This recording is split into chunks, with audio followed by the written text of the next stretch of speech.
Moving on, let's talk about the Indian economy. Saw multiple challenges in 2022, ranging from a spike in energy prices from the Russia-Ukraine war to dealing with the fallout of the Fed's rate hike trajectory.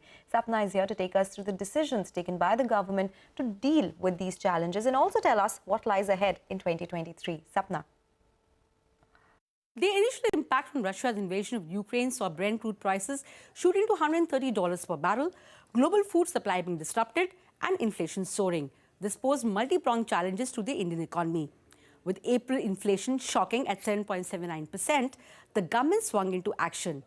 Adding to the freeze on pass-through of crude oil prices to petrol diesel, it restricted wheat exports in May and followed it up with a slew of other measures, including slashing excise on petrol and diesel and doubling the fertilizer subsidy. But as crude prices continued to rise, more was needed. India shrugged off intense global pressure and leaned heavily towards Russia for cheaper crude. So much so that Russia is now the top supplier of crude oil to India, upstaging traditional suppliers like Iraq and Saudi. But the government also cashed in on an opportunity these surging prices threw up. It introduced a windfall tax on oil cos and mandated them to ensure that domestic sales of petrol, diesel and ATF were at least 50% of their exports. Multiple reviews later, the tax remains, even though Indian basket of crude oil has slipped to below $78 per barrel. This is very close to the two-week average of $75 per barrel, below which threshold the windfall tax should become nil. Indications are the government hopes to garner close to 40,000 crores from this windfall tax by March end. But if the drop in crude oil prices sustain, that number may not hold. In the meanwhile, spike in global inflation prompted the American central bank to hike rates aggressively. And this pushed the rupee to record weak levels, from breaching 79 to a dollar on the 5th of July to 83.20 to a dollar on 20th October.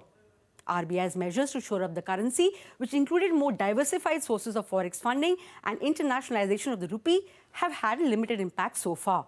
The trade deficit continues to widen, crossing $198 billion in the April to November period.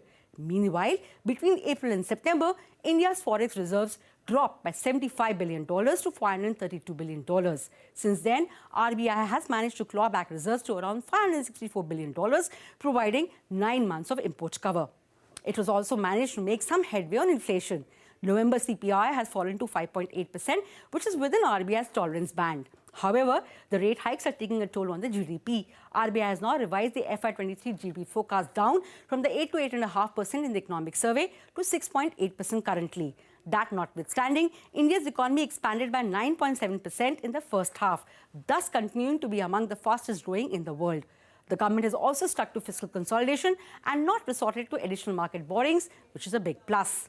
So, as we move into 2023, the challenges are plain. There's uncertainty over COVID infections, given what's happening in China and elsewhere. There's pressure to maintain growth with fiscal consolidation, even as large parts of the world stare at an impending recession, and of course, keeping inflation within comfort levels while revisiting fuel prices and maintaining a stable currency. Sapna, thank you so much for joining us and giving us a detailed explanation as to what happened as far as the fiscal path last year was concerned. With that, we'll slip into a break now. We get you all the cues from the commodities market after this very short break. Stay tuned.